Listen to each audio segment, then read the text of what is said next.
Greetings. Welcome to Dr. English's Book Lovers Book Club. I'm Dr. English, and I teach English. This week, I'm going to be reviewing The Hate You Give by Angie Thomas. I picked this book up on a visit to Oxford, Mississippi and the University of Mississippi with my good friend Ellen Shelton. And I happened to be very fortunate to be there when this book first came out, and I got an autographed copy. No, I did not get to meet Angie Thomas, but she's from nearby Jackson, Mississippi. So it was really a pleasure to visit Oxford, Mississippi and the University of Mississippi, and to talk with Ellen about her work with the writing project there. And if you're ever in Oxford, Mississippi, I highly recommend that you go to Square Books, which is where I got this book. But also, for the best shrimp and grits I've ever had in my entire life, you should go to Big Bad Breakfast. I remember having shrimp and grits, and I took a bite of it, and it was like this, I couldn't even explain it, like this explosion in my mouth. It was just one of my dining experiences that I remember it distinctly about how good it was. And I did some research on it because it was the sauce, and I found out that it was called red-eye gravy. I had never had that before, but it was absolutely delicious. So traveler's tip, if you're ever in Oxford, Mississippi, go to Square Books and go to Big Bad Breakfast and order the shrimp and grits. Now, back to the book. This is a book, I just reread it this week, and even though it's like every time you read a book, you learn something new, and this time through, I had just kind of forgotten about, and as I said, the last 2 weeks, I've been talking about how there were several books that came out because of all of the unrest over Michael Brown. But it wasn't just Michael Brown. There were so many others, Trayvon Martin, Philandro, that all of them happened, within a very short amount of time. And so I think art imitates life, and I think that so much of the books were imitation of life and really having a chance to put into words the pain and the frustration that was felt. And so one of the things I forgot about Angie Thomas was her reference to Black Jesus. And I've always thought that was, it just makes me smile, because it's like, I didn't really know a whole lot about what she meant by Black Jesus. And that's one thing about this book that after not having read it for a couple of years, I'd forgotten that I didn't know the vernacular, like the dap and just the way they say right. And it reminded me of when I first read Their Eyes Were Watching God by Zora Neale Hurston, which I had to read more than once because of all the vernacular. And even that was from the 20s. This is like more contemporary vernacular or African-American English. And so there's an adjustment too for that. And but I really appreciate the authenticity of that, is that she didn't try to make it not, to make it into multiple or international readers. She kept the vernacular, and I think that's what's really important for authenticity. But for someone like me, it was just like, oh yeah, I really had to think about, like, what are they saying? And they were just vernacular, but also cultural phrases I didn't know. But I love that. I love that that it's just, you could just see, especially with her and her dad. I just thought Maverick, I just like, there's this repartee between the two of them, and the way that they talk to each other, and the things that they do are really precious from my perspective. And so I always wonder, well, did Angie Thomas have a good relationship with her dad? And did they have this similar kinds of relationship and language with each other? And just little things that she picks up on, the way that they talk to each other, the way that she gave her dad kisses on the cheek, and just the way they go back and forth, that lovingly kind of chiding of each other.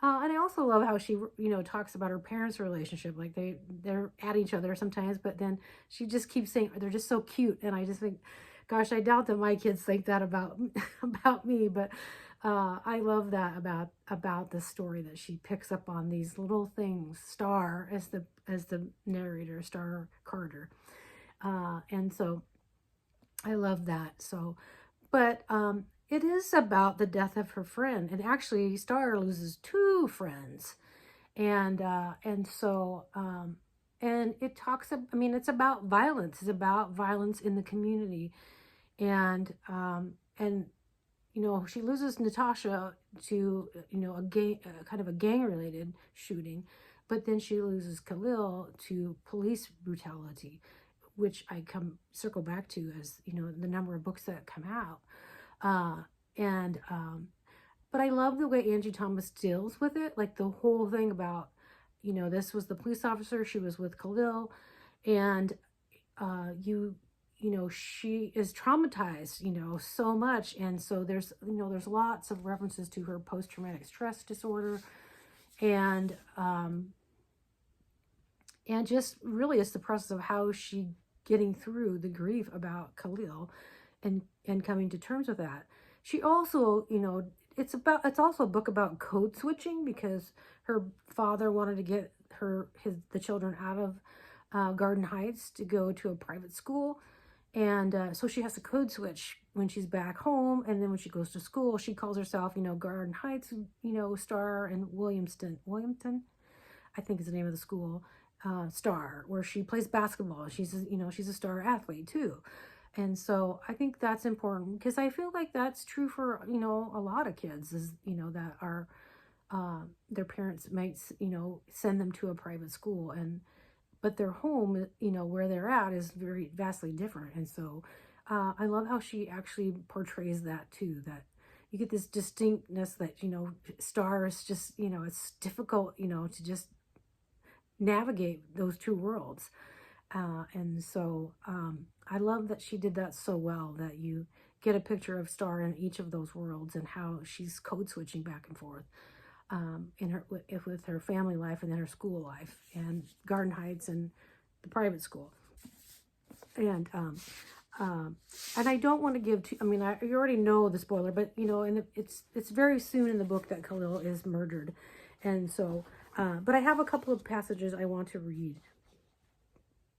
And this is about when she lost Natasha. And so, but there's more to it, because her father went to prison for 3 years, and her Uncle Carlos, took care of her and her mom and her brother while he was in prison. So this is Daddy drums the mahogany surface of the dining table, making a thump, thump, thump beat. The nightmares will go away after a while, he says. They're always the worst right after. That's how it was with Natasha. How many people have you seen die? Enough. Worst one was my cousin Andre. His finger seems to be instinctively traced the tattoo on his forearm, an A with a crown over it. A drug deal turned into a robbery, and he got shot in the head twice, right in front of me, a few months before you were born, in fact. That's why I named you Star. He gives me a small smile. My light during all that darkness. Daddy chomps on some grapes. Don't be scared about Monday. Tell the cops the truth, and don't let them put words in your mouth. God gave you a brain. You don't need theirs. And remember that you didn't do nothing wrong. The cop did. Don't let them make you think otherwise. Something's bugging me. I want to ask Uncle Carlos, but I couldn't for some reason. Daddy's different, though. While Uncle Carlos somehow keeps impossible promises, Daddy keeps it real with me. You think the cops want Khalil to have justice, I ask? Thump, thump, thump. Thump, thump, thump.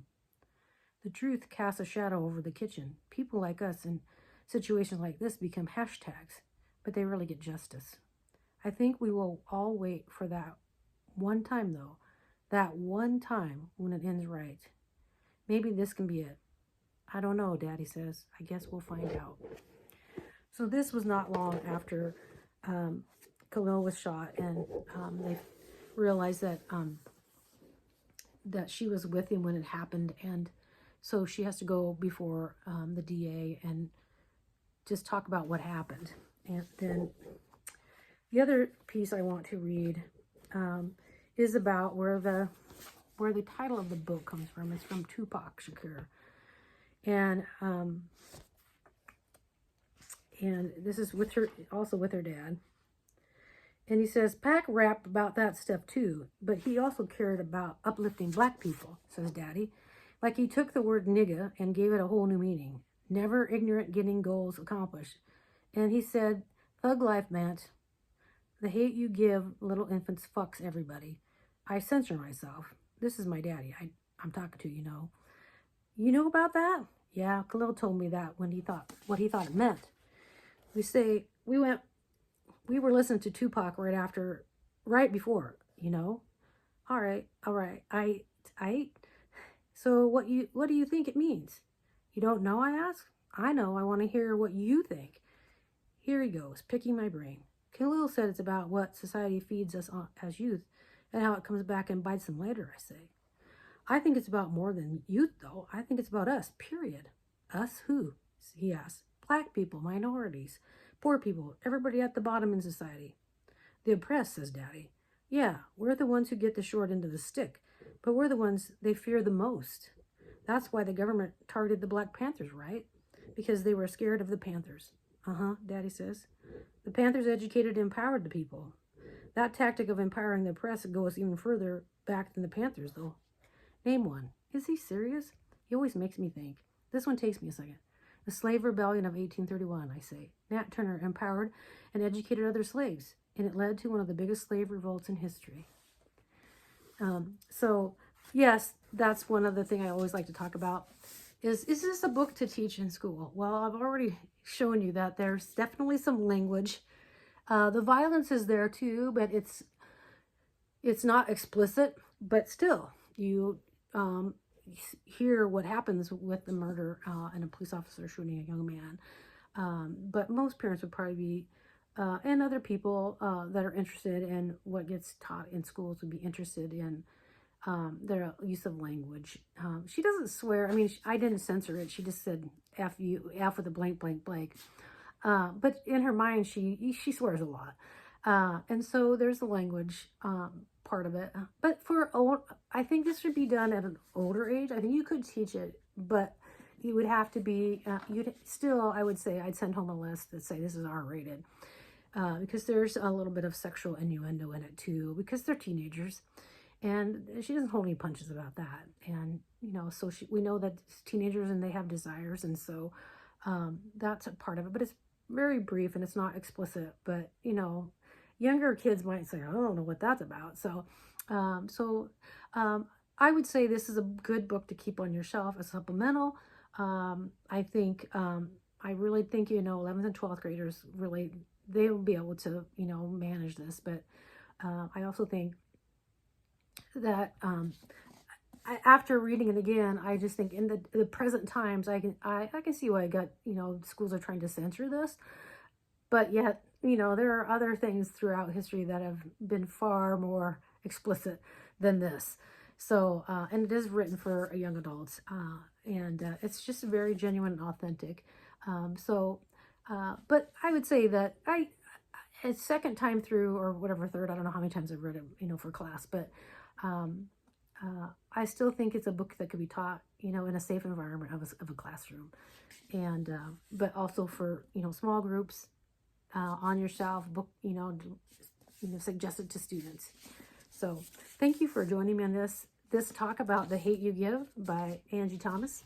Next week, I'm going to go to another graphic novel called March, Book 1, and this is by John Lewis, Andrew Iden, and Nate Powell. And I'm looking forward to this because it's one of my favorite graphic novels.